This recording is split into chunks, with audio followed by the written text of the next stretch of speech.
I'm Sinead McBurty. I'm the Chief Executive of Education Support. Delighted that we are partnering with the NAHT. As I said, Education Support, the wellbeing and mental health charity for everybody working in education. And that's something we've been doing since 1877. I'm super happy to welcome Eileen Fisher to join with me today for this session. Eileen is a psychotherapist who works in Cheshire and Greater Manchester. Her background is in education and health, so she understands exactly the territory that we are in. And as well as her private practice, she also teaches counselling skills and theory and works in a college, so has some relevant experience in the education sector right now, which is different from how it was before, as you all know better than anyone else. I'm also delighted to welcome Faye McGuinness, who is Education Support's Director of Programmes. Faye runs all of the stuff that we do for schools and our services like Helpline here at Education Support. And before she came to us, she worked at Mind and is a workplace wellbeing expert. So she's also going to talk to us a little bit later on about stress and managing stress and what we can do with that as we go through.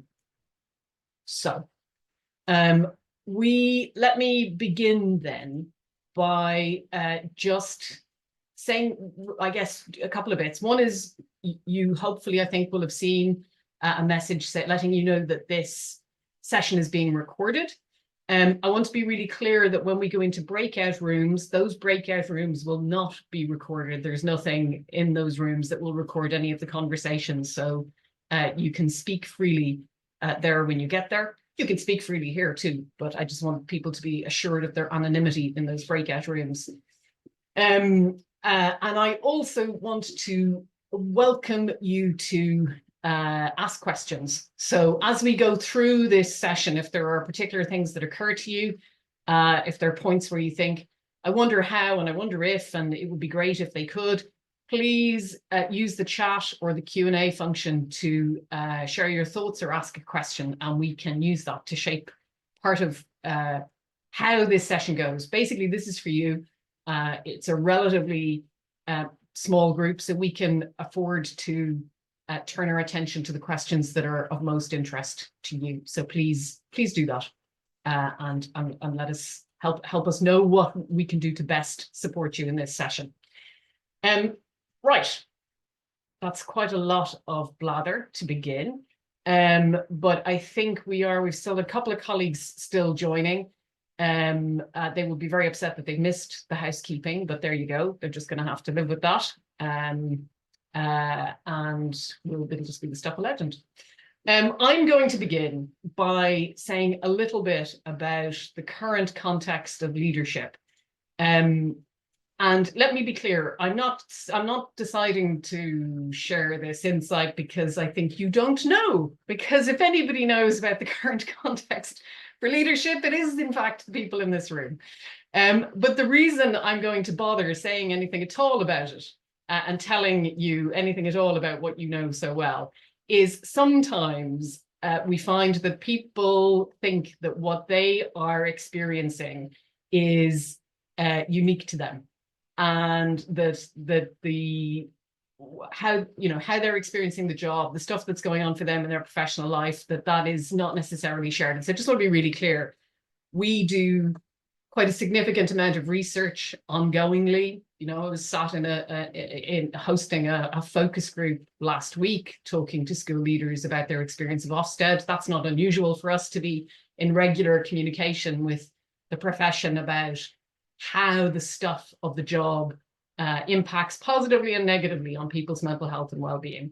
And so I guess to reflect back a bit of what we hear and to set the scene a bit, I feel pretty comfortable saying that overall what we hear from leaders is, by and large, that there is an experience of having quite a high level of demand on you and your time and your energy, including an emotional demand from the work that you do.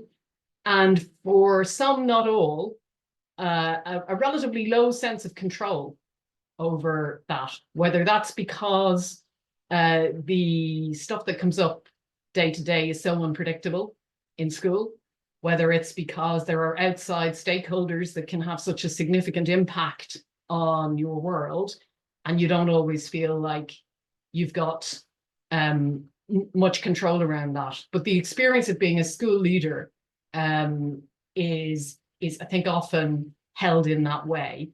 And one of the things that seems to me so striking in the conversations that I have with school leaders is how that has changed since the pandemic. And in particular, the needs of children and young people and how those have changed, how much bigger the remit in schools has always been beyond educating our children, but how much bigger the beyond education part of that requirement feels on this side of COVID is very palpable in conversations with school leaders, and the sense of duty that school leaders have to find ways to meet the needs for children and young people and the families in their communities is as keen as ever it was, but at times can feel quite overwhelming.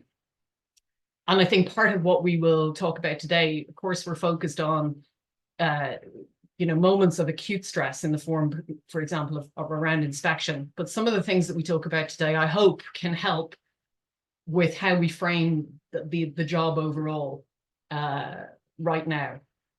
In terms of accountability, everybody is deeply familiar with the high stakes nature of accountability. I think that there is 3 distinct phases, it seems to me, that go, if we're talking about Ofsted, and of course Ofsted is only one part of the accountability framework, but if we are speaking about inspection, there are 3 clear phases that leaders will identify. There's the before, the during, and the after. And the before inspection can be a very long and lengthy period of anticipation of people being on quite high alert, waiting. I think we've used in research, we've talked about being on amber alert, waiting for the call, the experience of waiting the first half of the week, waiting to get a call, all of that anticipation and anticipation in a state of heightened, I guess, emotional alertness is quite an adrenalized place to be. So that's a big chunk. And for many, actually, I've heard lots of leaders say that's worse. That's worse than anything that comes after, is the anticipation and the expectation of what might happen. There's during the inspection, and Education Support runs a free helpline. We work with the NAHT to provide the helpline to school leaders. We hear plenty of stories of people who've had difficult inspection experiences, but they're not at all the majority. The vast majority of people are experiencing fine inspection processes with civil and reasonable inspectors. But nonetheless, the experience of having inspectors in leads most people to be in a fairly heightened state. Again, we do hear stories of people sleeping in school overnight. Please don't do that. I'd be very happy if at the end of this webinar, you commit to not sleeping in school overnight while the inspectors are in. I think that there's no two ways that while the inspection is on, that's just something that you kind of have to put your head down and get through, as it were, and stay as well as you can during it. Increasingly, there's less and less involvement for leaders in inspection. There's more and more conversations with other people in the school and in the wider community, but we can come back and talk about that, and I'm sure we will as we go through. And then there's the afterwards. And the afterwards, and so, obviously has in objective terms, probably the biggest impact for the community and the school, both positively when the inspection goes well, and negatively, and can be very negatively if inspections haven't gone well. And I think holding that and how you sit with that and how you deal with that and how you pick up the pieces and work out how to go forward is a really important part of all of this. But it's not where we're going to focus today. We're not focused on the high stakes that follow inspection. We're going to stay very much with what happens before the inspection and what happens during the inspection, and how you can think about yourself and how you can find ways of seeing the world that might make that a little bit easier to sit through, if that makes some sense. I guess the last thing I'll say about inspection is just that we all know the tragedy of last year, Ruth Perry's death. We know the context of the changing HMCI and the big listen that's underway. I think there's a lot of movement around the inspection agenda, hopefully. But I think there is still undoubtedly a sense of, well, there is, I think we can only call it a sense of fear, probably, in relation to inspection. Some of that fear is based in things that have happened, or the stories that we've heard from other people. And like anything, some of it is probably of mythical proportions at this point. And there's no, I don't think we're going to attempt to unpick that. I think my view on this is that for as long as your school and your community's resourcing and your reputations and your well-being hinges on an inspection, then I really understand that it's a rational action for people to prepare as fully as they can for inspection. But I will also be clear that as we try and feed back to the regulator, we will be wanting to unpick that need for over-preparation that somehow has become normalized in the system. So let's see if we can make some change, and certainly your union, the NAHT, is making that argument very strongly. So that's the ground that we land in. If after all of that you think you've ended up in the wrong webinar, then it's been lovely to see you, and I won't judge you if you leave. But if you think you're still in the right place, we're going to have take a little bit of time. Eileen's going to talk us through a couple of concepts from transactional analysis.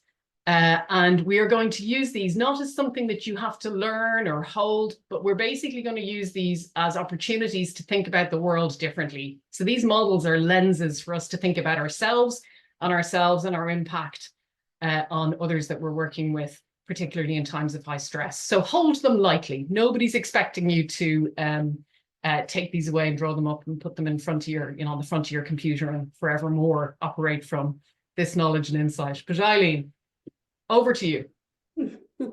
Thank you, Sinead. Hello, everybody. It's nice to be here. So if we have a look at the first slide, that sort of introduces what we're the first sort of concept that we're going to talk about. But I just want to sort of introduce you really to transaction analysis first of all.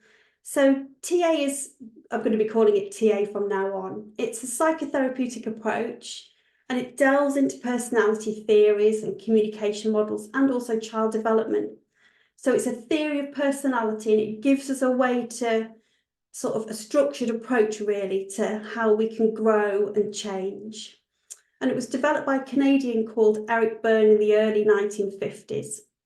And there are three really important philosophical principles in TA: that people are okay, that everybody has inherent worth and value as an individual, that we all have the capacity to think and make decisions, and that those decisions can be changed, that we have the power for change and growth.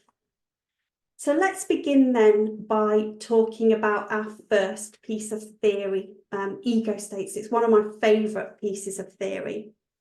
So my aim with this little teach is to familiarise you with the concepts of ego state theory. And then from that, you'll be able to identify different ego states. You'll be able to name them, and you'll be able to know what ego state you might be in and possibly what others might be in a given situation. So as I've said before, they're the building blocks really of TA theory, and they're always represented, as on the slide, by these three stacked circles.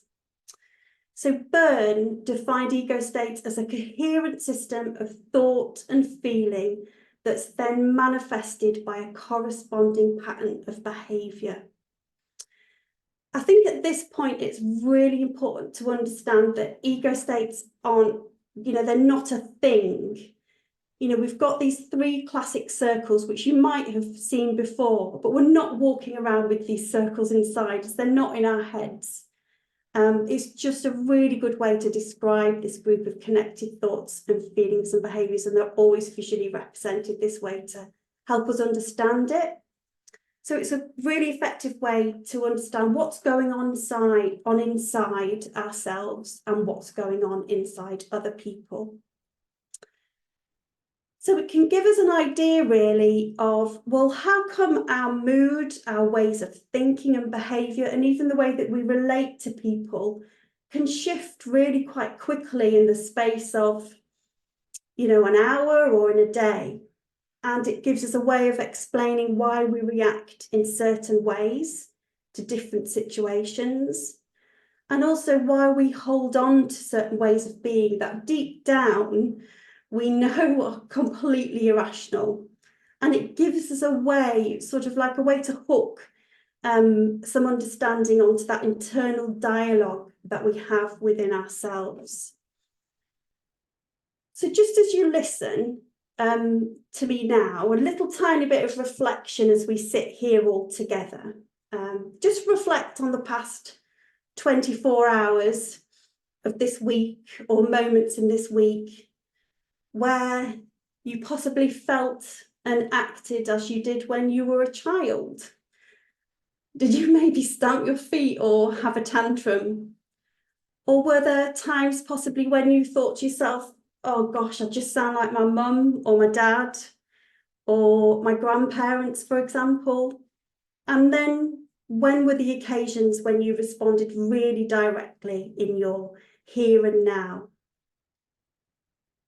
So if you can answer yes to any of those 3, then congratulations, you've just used the ego state model, because that's how we do it, by reflecting back on feelings and behaviours and using this ego state model to help us understand them. So let's take a closer look then at the model. And it's called a structural model, the way that this is written here, because it describes what's in each ego state, the content of each ego state. So the parent ego state consists of messages that we've taken from external sources as we're growing up. So they're obviously our parents, or the people that took care of us, teachers, older relatives, older siblings, authority figures, and we can also include society as a whole in this as well. So all those influences form our parent ego state as we're growing up. Let's have a look at the middle circle, which is our adult ego state. So this is when we think and feel and behave in the moment appropriate to what's going on in that current situation.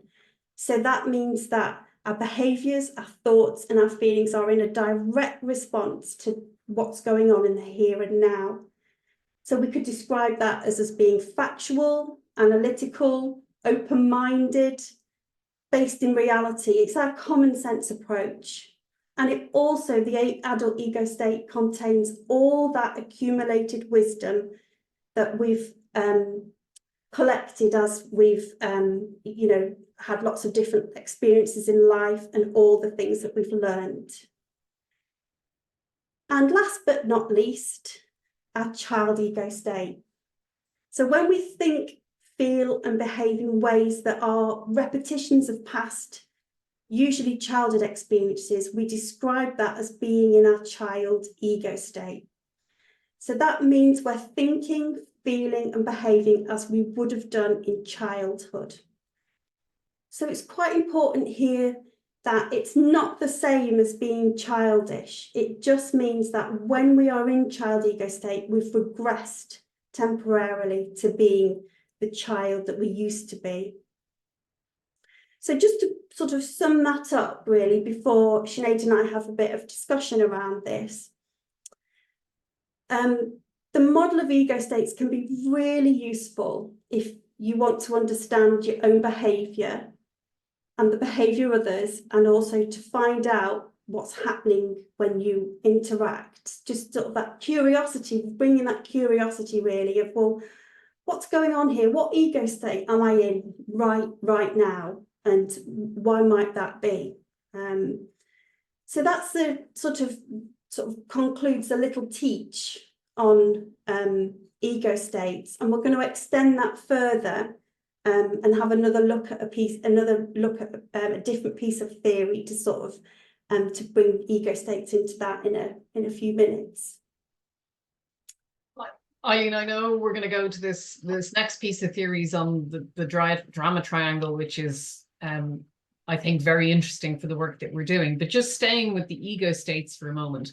Obviously, as a leader in my day job, I can quite quickly think of about 732 moments in the last 24 hours where I've moved into parent state, where I'm at, you know, I guess, and what's the difference between that and an adult state? There are moments as a leader where I'm not only wanting things to be okay, but actually kind of stepping in and trying to do quite a lot of the making it okay, which seems to me distinct from letting people get on with it themselves and recognizing that they've got their own agency in a more adult to adult way. Is that the kind of thing that you're thinking about? I think that, well, I suppose as I'm listening, I can hear a lot of awareness around that. So yes, when you're in your adult ego state, you're responding to that here and now situation, and you have that confidence, I suppose, to delegate and let others get on with their jobs. I suppose I haven't, you know, I wonder what's going on when you shift into your parent ego state. I don't know, possibly as you were growing up, you may have had a parent or parents that like to step in, for example, and do things for you, or you know, so it's those messages really that we're interpreting as we're growing up that then kind of leads to that, you know, how we might sort of act in our parent ego state. And if we do that with others and we have colleagues who are working with us, what's the impact on them? Is there an invitation to them somewhere in that? Well, that's where I suppose the idea of the transaction comes in.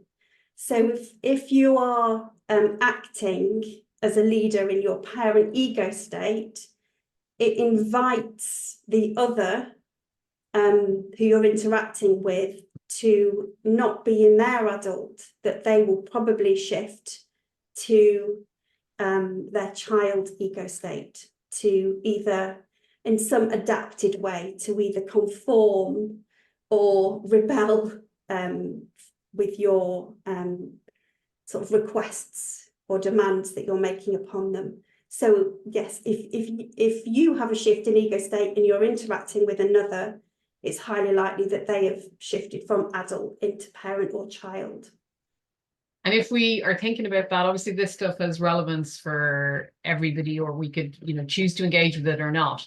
But it seems like there's a sort of interesting overlap around being in a school where you have actual adults and actual children. And certainly I've had the experience on quite a few occasions of being in school, visiting, and hearing adults speaking to other adults, maybe in a way that's not that different from how adults speak to the children. In that sense, I guess that's not really necessarily in people's awareness, is it?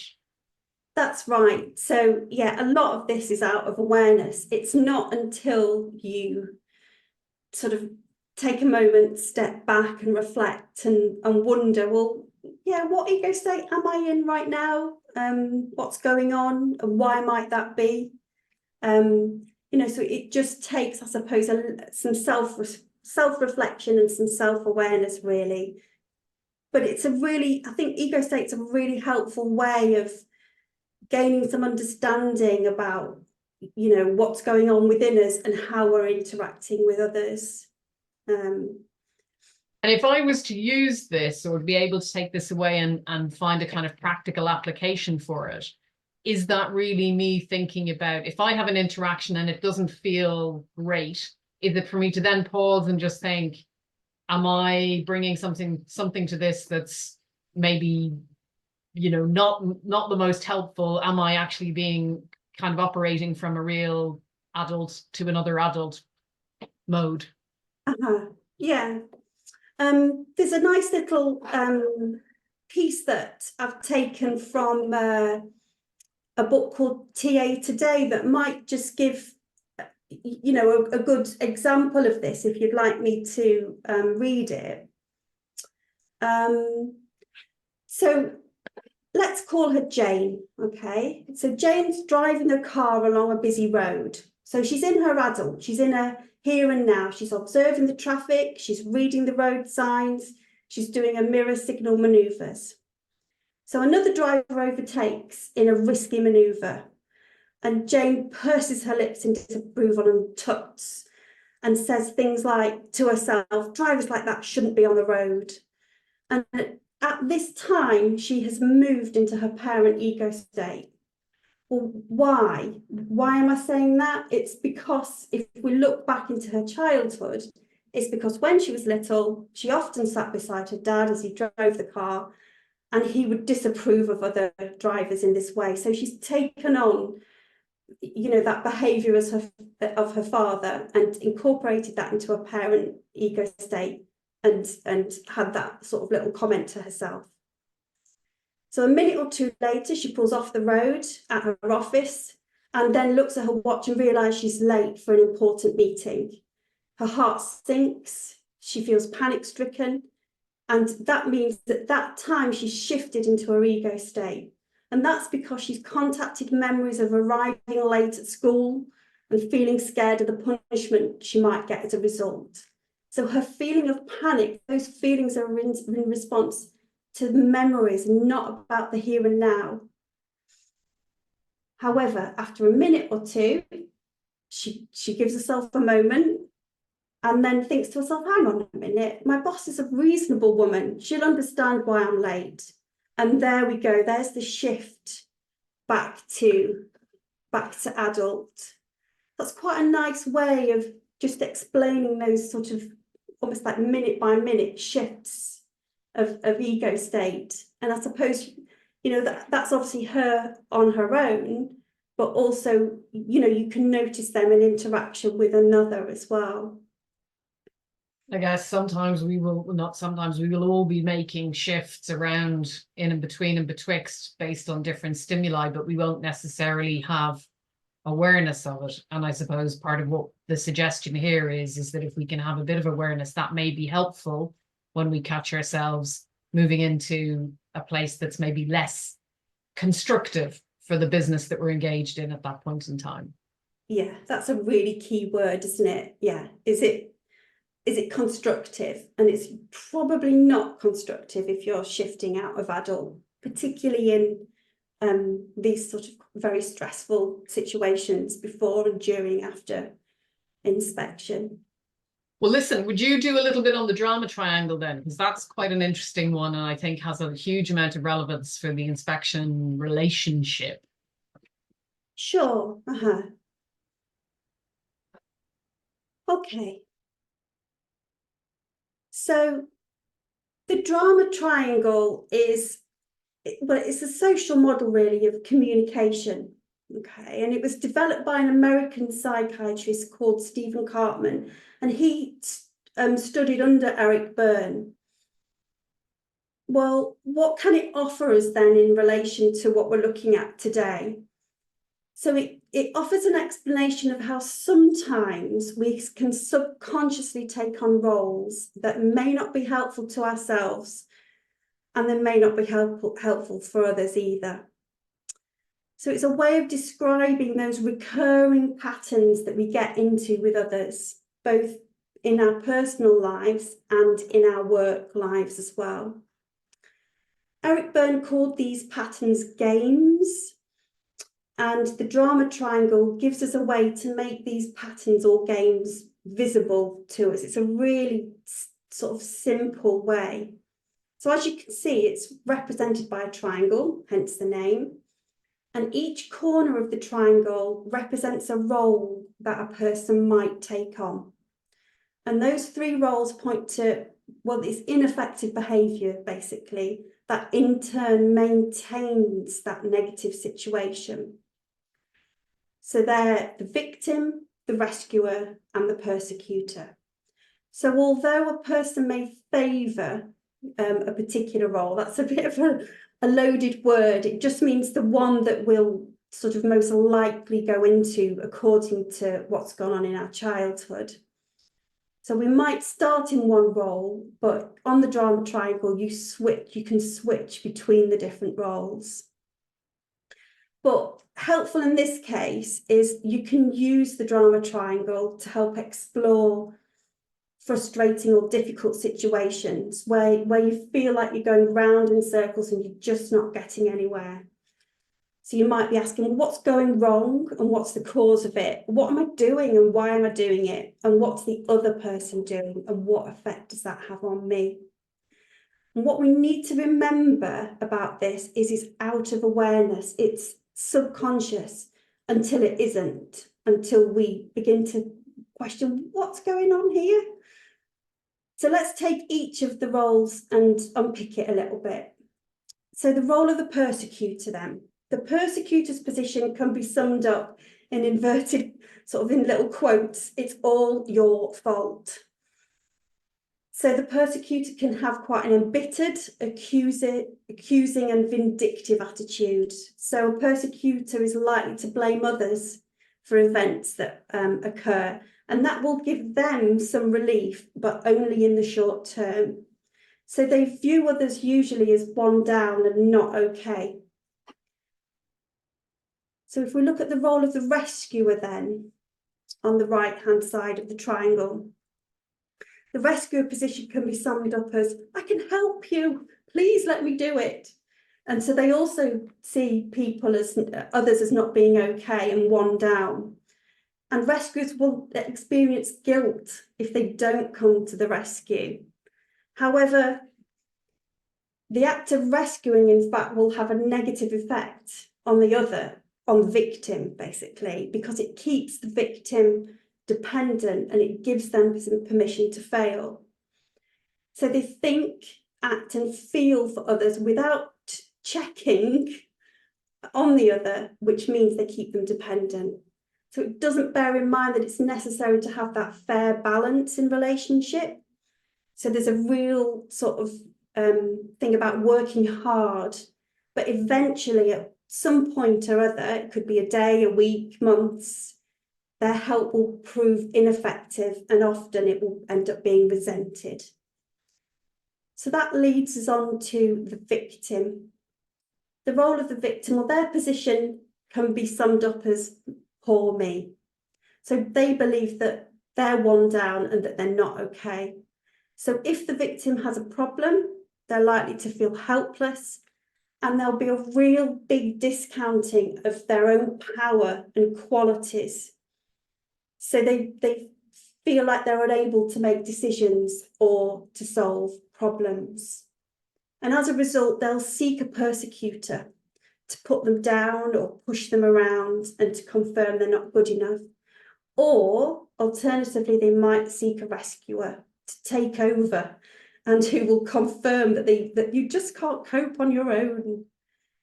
So if we relate that back then to ego states that we were looking at the beginning, if we're in a game, if we're on that drama triangle in one of those positions, we're not in our adult ego state. We're either in our parent ego state or we're in our child ego state. And there are usually lots of negative feelings associated with being on that drama triangle. And in TA, we call that a payoff.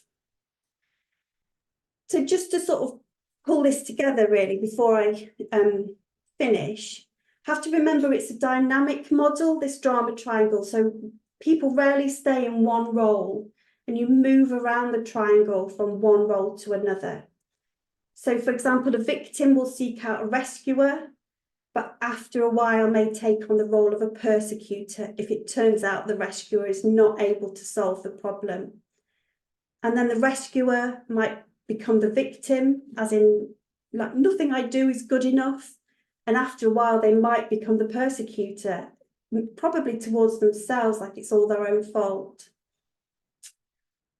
And we often change roles. This is quite sort of significant as well in this context. So we might change roles in different contexts. So perhaps we might be a persecutor at work or a rescuer, but then when we get home, I don't know, for example, if we're absolutely exhausted, we might become the victim as we complain to our partner or whoever's at home with us how tired we are, that work's draining us, and we just don't know what to do about it. And as I said before at the beginning, we'll have a favourite, that go-to role that we'll slide into, especially in pressured situations, based on our history, based on our childhood. So I suppose that sort of comes back into the discussion, really, Sinead.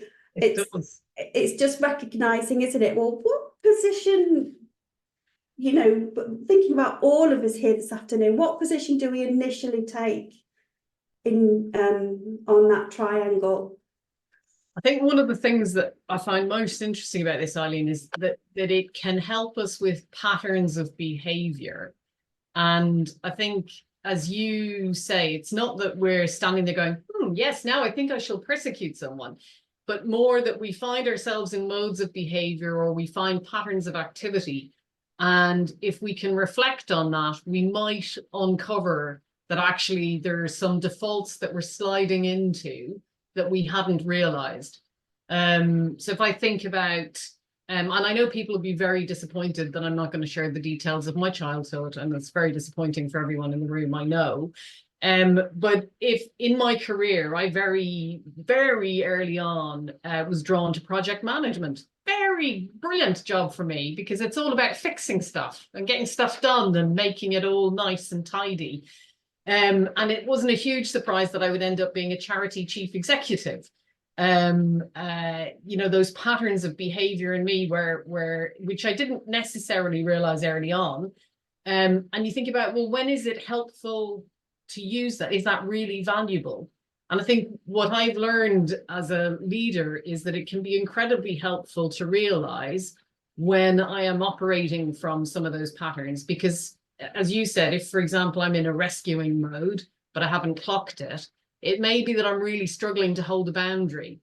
It may be that I am taking so much on myself that I think I have to fix for everybody I come in. Here I am. Look, my job is to support the education sector. I must take the burden of the entire education sector on my shoulders, and I cannot sleep unless everybody's happy. That really, I mean, I would have had a very short career in education support if I hadn't been able to work out how to boundary that for myself. But I think in common with many in the public sector, we have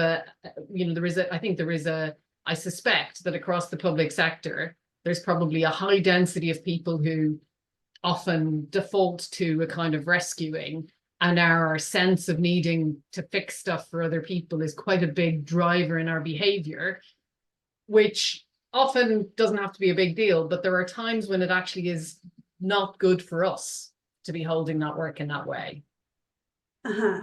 Well, it's not good. It's not good for you, and it's not good for the other either. Because that's a painful thing to hear, Eileen. Because if we are rescuing, and you know, thinking about quite a lot of people in my profession as therapists probably come from, you know, their most likely position on that triangle would be rescuer. What it does is it takes that power and potency, doesn't it, away from the other, because there's that dependency then, and takes away the power of their ability to be able to make their own choices and decisions. I also think that it's recognizable to many leaders to find themselves operating out of a persecutory position when stuff isn't going well. And, you know, we've got a view on how it should be. I think every leader at some point has to learn how to catch themselves when they're tripping into blaming. I've never met a leader, at least, who didn't have to go through the process of learning how to hold that more usefully. But I think the thing that I found most interesting in this in relation to Ofsted is I think there's a kind of whole sector thing where the reputation of the regulator is very punitive, and I think seen as very persecutory, which means we've got some choices. If we basically cede that ground, just theoretically, even in the model, if we put ourselves in relation to a persecutory regulator, we are either, we don't have a lot of spaces left to run to. And I guess the gravitational pull then is to victim. But possibly, but I suppose we have to remember that if you have that knowledge, as through this discussion, all of you do now, that that's a possibility of a pattern that might happen, then there's a choice then, because it's come into awareness. It's not out of awareness. It's not subconscious anymore. So then you have a choice. Well, what do we do about this? How can I step out of the pattern? Yeah. And stepping out means that you step back, you shift back into adult ego state. Well, okay, this is a situation. What can we do from it, from that sort of here and now, that reality-based approach? Yeah. And I guess there'll be some of you in the room going, what on earth am I doing in this room? And actually it's that if we can get back to that position of feeling like an adult in relation to our own professional lives, we may find we may find that it is less likely that we are overwhelmed by what feels disproportionately big. That's not to say that there aren't really big things that are, of course, the regulation of schools is a huge thing and has a huge impact, but we may be able to hold that less heavily and as less of a burden if we can have some awareness of our own responses to it. And that's why we're having this conversation in this way.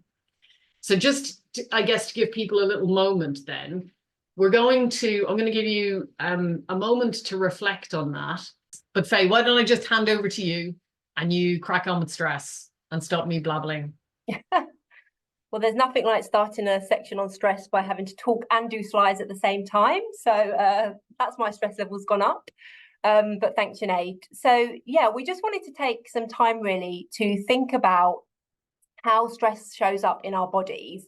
But we want to go beyond that really. We want to think about how do we all as individuals recover from a stressful period in terms of bringing our body and our nervous systems back to places of safety after we've been through a really stressful process.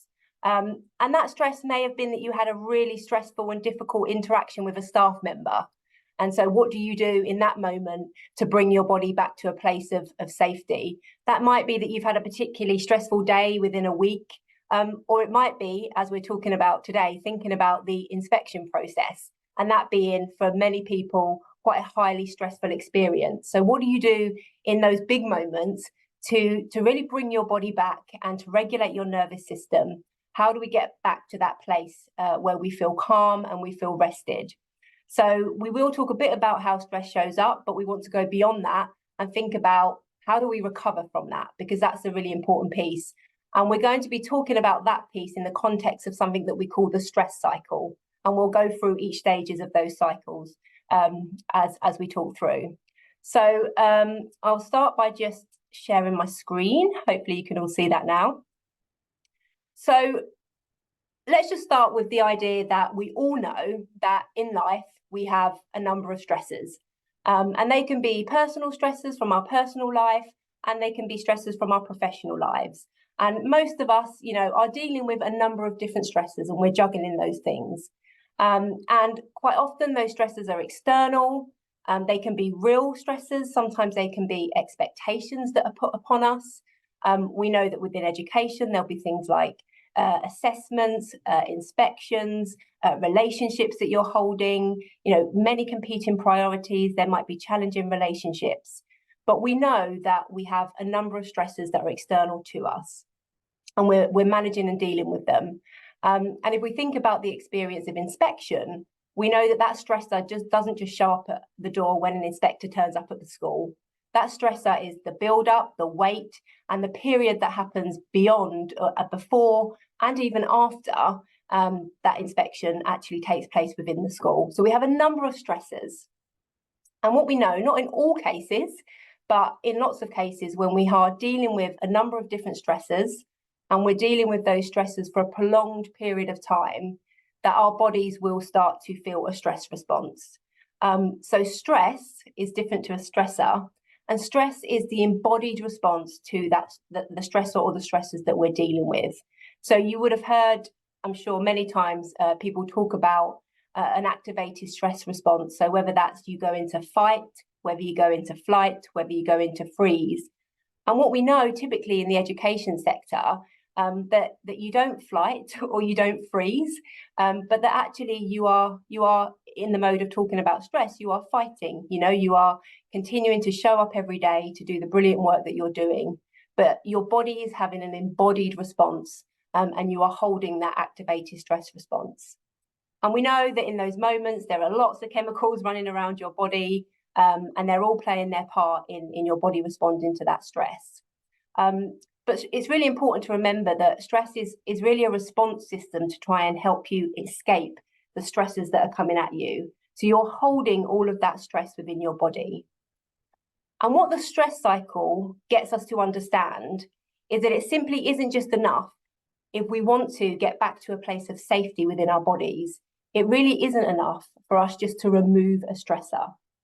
It is an active piece of work that we all have to do to enable us to get our bodies back to that place of safety. So it's not just that the inspection ends, and because that stressor has disappeared, our bodies are back to safety. There are things that we have to actively do. And this is where we get to the stress cycle. So the stress cycle here is something that is adapted from a really good book that I'd recommend called Burnout: The Secret to Unlocking the Stress Cycle. And it talks about the 4 phases of the stress cycle. And what it talks about is the fact that for many of us, when we remove the stressor or a stressor, we sit in the mode of feeling safe. But actually where we need to get our bodies to is the feeling of not just feeling safe, but actually being safe. So if we were, for example, to take the inspection process as an example here, and we start in this kind of danger mode, it's quite a powerful word, danger. But we know that with the inspection experience, that the danger, as I said earlier, doesn't just show up when an inspector shows up at the door. The waiting we hear regularly is one of the key issues that has an impact on staff mental health and well-being, that unknown, that constant kind of rumination about when it's going to happen. And so you can be in that danger zone, that activated stress response zone for quite a long time. And I'm really pleased that we've done some work with NAHT to think about how you prepare yourself.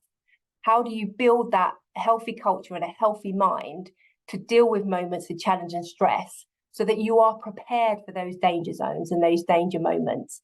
And the team will put a link to a toolkit where we talk about all the essential building blocks so that you can keep your own mental health and well-being in a good place so that you are well prepared for this danger zone. But we recognise that in the danger zone, your body then is activated into that fight, flight or freeze response. And that's the second phase that you sit within. And you may, as I say, you may sit in that for a short time if it's just a difficult interaction that you're dealing with, or you may sit with it for months on end if we're talking about the inspection experience. So your body is holding all of that. So the inspection ends and you get the result. And at that point, you may feel safe. You may feel like because that process has ended, you are in that safe space. But the idea of the stress cycle and what's really important is that you have to reach this 4th stage. And that 4th stage is the things that you need to do to take your body back to that place of safety. So it's an active thing that you're doing, and it may look different for everybody. And we are going to come back and we are going to talk about some of the evidence-based ways that we close the stress cycle. But it's typically the things that you do to rest and recuperate and to manage after periods of stress. So what we want you to do is, before we share with you the kind of evidence-based ways of closing that stress cycle, is we want you to kind of have a think about some questions. So we want to, in thinking about the stress cycle and the different phases, what do you recognise about yourself in those moments of stress but also in what you do after those moments to bring yourself back to that feeling of safety. What are the things that you do to close your stress cycle?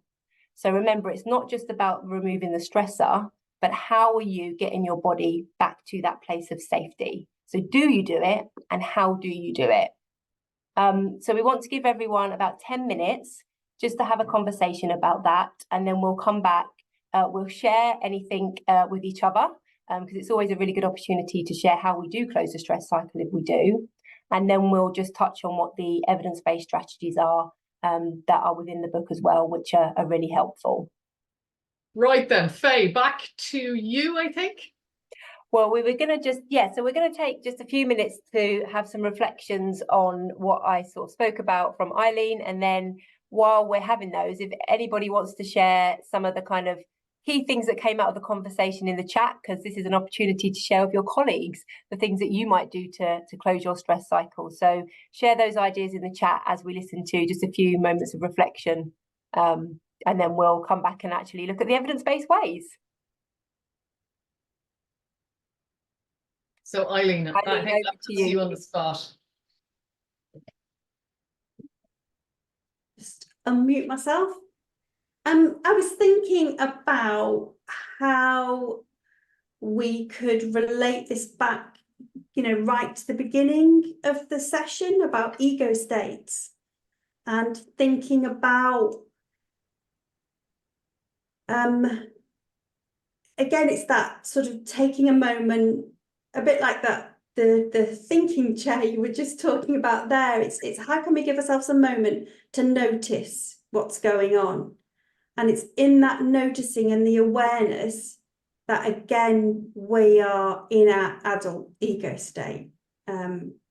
So, yeah, I suppose that, that was my reflections about that.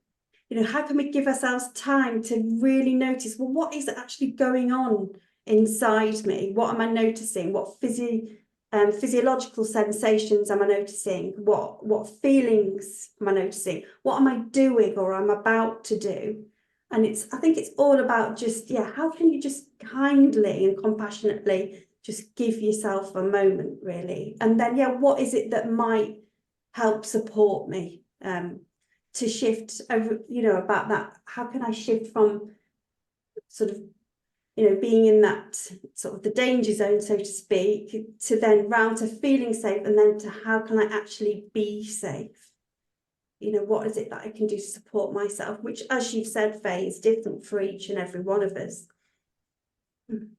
Yeah, absolutely. And I think the comment in the chat here around the difficulties of having the moment to actually do that throughout the day.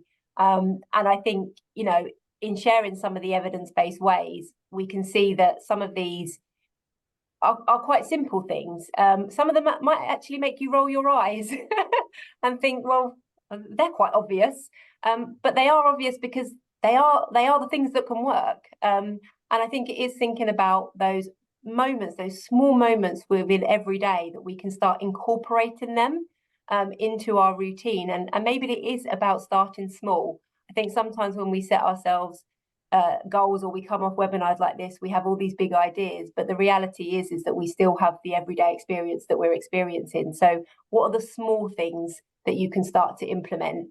Start small, and then start to think about, during those bigger periods of stress, how do you incorporate those small things, and how can those things maybe become a bit bigger at the end of those really stressful periods?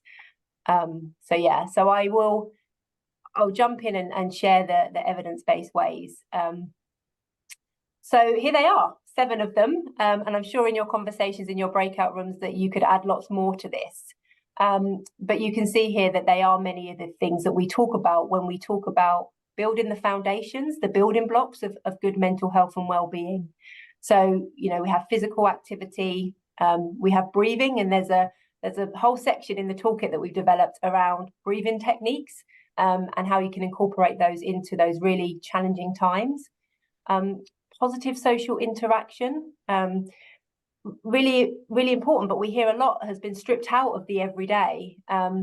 we talk about the fact that relationships are one of the quality of our relationships being the biggest predictor of how well we are going to be in terms of our mental health and well-being. So if you think about the amount of time you spend in a school, if those interactions are all really clinical or really that there's no kind of positive social interaction, that is going to have an impact on how you're going to feel at the end of every day. So thinking about the quality of those social interactions. Laughter, you'll be pleased to hear, is one of those strategies, along with number 6, crying. It can feel really important to have a good cry sometimes, and that is one of the ways that we may close the stress cycle in when we've had a really difficult day, for example. And then we've got affection and creative expression, so that opportunity to maybe do stuff that feels outside of the kind of everyday grind. How can you kind of get that creative side of you flowing? What chair can you sit in to get that creation going? So those are the evidence-based strategies. Like we said, it will feel different for everybody, and it's not that you have to incorporate every single one of these into your kind of daily routine. Think about 1 or 2 that feel most important to you, and think about maybe starting small, as we said. And I think we're going to go on to talk about how you can get support and look after yourself, and that does fit into some of these things quite well. So yeah, over to you, Sinead. Thank you, Faye. I, of course, can't leave that go without saying that another evidence-based and important element to add there is music. And singing is very good, and actually music and movement, dance is fantastic. So never underestimate the power of a kitchen disco if you've had a bad day, or putting on some music while you make your dinner and just letting yourself bop a bit. It can be powerful stuff. I am very struck by Cordelia's comment of the group. That group touched on something that we hear all the time from schools about, the relentlessness and the where do you get the time. And I guess there is a bit of, I think there's 2 things I wanted to say on that. One is, I learned a lot during COVID as a leader. I was a new chief executive, and it was a very hard time to be running, anything, and how did anything work in the world? Deeply stressful.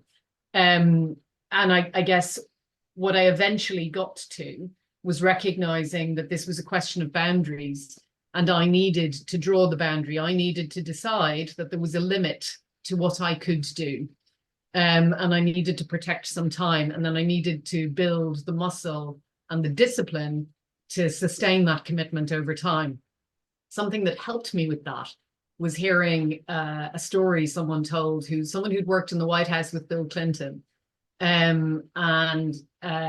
This goes to the thinking chair maybe, but he every afternoon had 1 hour in his diary blocked out for reading, and he would go to the library, and it was just a red line. You could not disturb him in there no matter what was going on.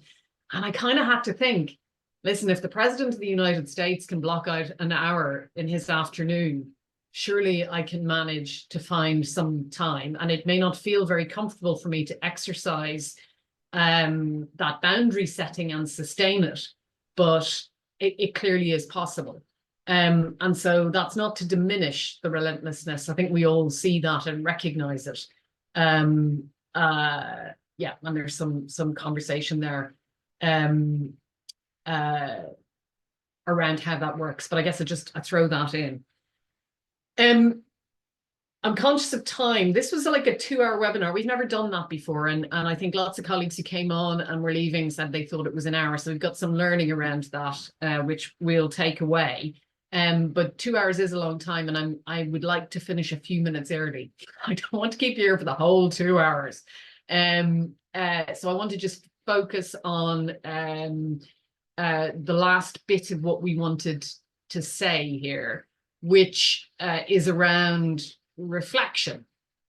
And I guess to draw to your attention, and I know from the conversation that some of you in this room are quite familiar with this territory, but really we just wanted to take a moment to think about a lot of what we talked about today at the beginning, the stuff that's coming from transactional analysis. Is traditionally, I think, Eileen, fair to say, is used in very much in a personal realm. And we've found it, not solely, it does get used in organizational life as well, but I think we wanted to bring that into this space because our work in schools, your work in schools is so relational, and it draws on yourself so much that it feels like these are actually really helpful and important models to share across the education community. So that was part of what was driving our thinking there. But also just wanted to draw out a little bit of the range, I guess, of resources or options that you might have if you want to continue to develop your own self-awareness. I think that there are opportunities personally and professionally. So we're going to just talk about that a little bit. Eileen, do you want to just kick off and say a little bit about things, personal things that people can do? I mean, you're a therapist, so I don't know where this is going to go, Eileen, but hit me. Well, yeah, I suppose as a therapist, I suppose I recommend therapy, you know, that I suppose there's that phrase, isn't there? You don't have to be broken to go to therapy, that it's a great way to support yourself and to figure out, you know, what's going on personally and professionally. So yeah, definitely promotion of therapy. Also, there's lots of other personal support techniques and approaches. You know, I think all of those things that we've looked at already about how to close the stress cycle. But there can be other things, I suppose, in that creative realm. You know, journaling works very well for some people. And then obviously there's, you know, the more professional side of it as well. You know, coaching, peer support, and supervision, which I know that you're going to be moving on to. So I think it's just having that open mind to experiment with finding what works well for you at this particular sort of time of your professional life. And yeah, I really like the word experiment, that, you know, try something and see if it's helpful, and if it's not, try something else. You know, and yeah, I suppose it's almost like that idea of almost like an idea of a menu, you know, like creating a menu of things that you can use to support yourself, and just picking, well, I'm going to try that one for a month or whatever, or I will sort of commit myself to therapy, for example, for 6 or 12 weeks to see whether it's a useful thing to do. Yeah, so it's just that sort of experimenting really of ways to support yourself. And I guess there's some other bits in that, because some of those suggestions are both personally and professionally are facilitated or held by another person in the therapeutic realm. You've got a therapist who's there. Some of them are self-led, and things that you can do in your own reflection and expression. We've got a resource on our website, kindly funded by Welsh Government, which is called What's on Your Plate. One of my colleagues might post a link to it. But it is a little tool to support a pair of people to have a reflective conversation. And it gives you a structure to do that. It talks about the boundaries and things to consider. It gives you some helpful questions to use and things to avoid, so that you can make that as constructive a conversation as possible. There's also, I think it's really useful to think, for some people, you know, working one-to-one is really their preference. For others, they like to be in a group and learn from others. And if that's in a professional realm, you can find peer support groups. We're looking at developing group supervision further, which is something we've worked in peer-to-peer support in the past, and we'll be experimenting with that. But the other, on the professional side, I guess, aside, we've got mentoring, which tends to be a transfer of knowledge, so sometimes can be transfer of practice. Coaching has, you know, I think can be fantastically beneficial for people and offer a space to reflect. Coaching is goal oriented, so it's often targeted at developing some sort of, or achieving some specific outcome, and that's very valuable. But I guess I use that goal orientation to draw a distinction to supervision, which I just wanted to say a little bit about. Education support has been working really hard to test the value of professional supervision for educators. And we've been offering supervision funded by the DFE out to education leaders and looking at the impact of that. And we've been quite surprised. We thought it would be valuable and beneficial, but it's actually been far more beneficial to leaders than we had expected. We had, in terms of the cohort that joined in, we loving that. I'm so pleased that's valuable. We, in terms of the what people have experienced, basically the experience of having supervision has moved people into a different place in terms of their own well-being, which is kind of extraordinary because it's a relatively small intervention. And I think what I love about it is it brings you as a school leader back to your core purpose. What am I here to do for this community and for these children and young people? And actually, when we come back to that purpose, a lot of the other noise around can just die down a little bit. I think it also allows you to reflect on things that might be difficult and have a safe space to discuss that. And I guess one of the things that's come up through this whole conversation is around awareness.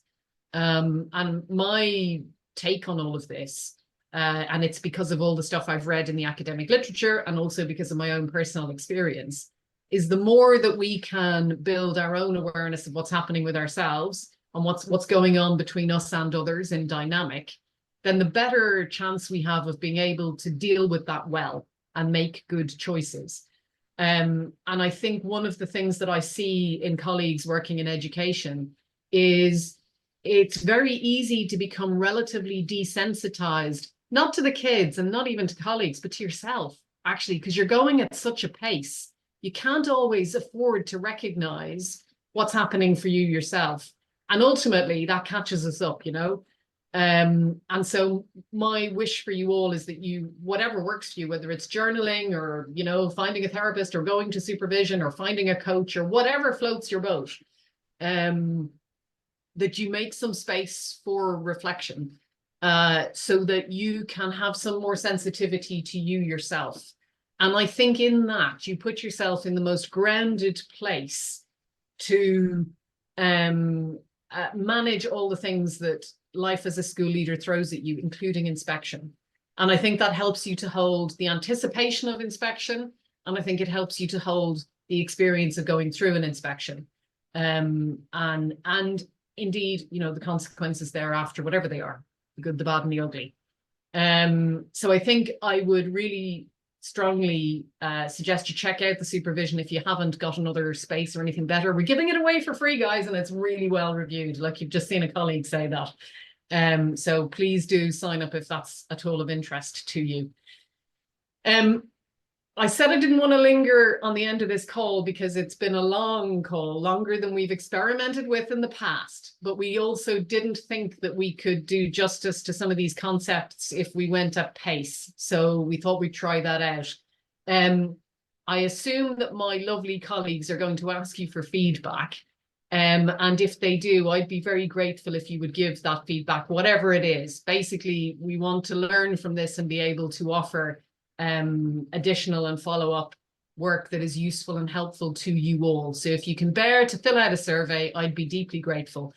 I think the only thing that remains for me to say is a reminder that you've got the, you know, if you find yourselves in a situation of high stress, remember you've got the NAHT helpline. We work with the NAHT to deliver that. We've got fantastic counsellors on the end of that phone. Your staff in your school have access to our 08000 helpline. There's a load of resources on our website. There's the toolkit we've just produced with the NAHT. And we will continue trying to do what we can to support the sector. And mostly I just want to say thank you, because basically, you know, we do what we do because we're so humbled by what you do. So thank you for that. Thank you for all that you do for our children and young people. I don't think you get told that often enough, that that's deeply impressive, and we are very grateful.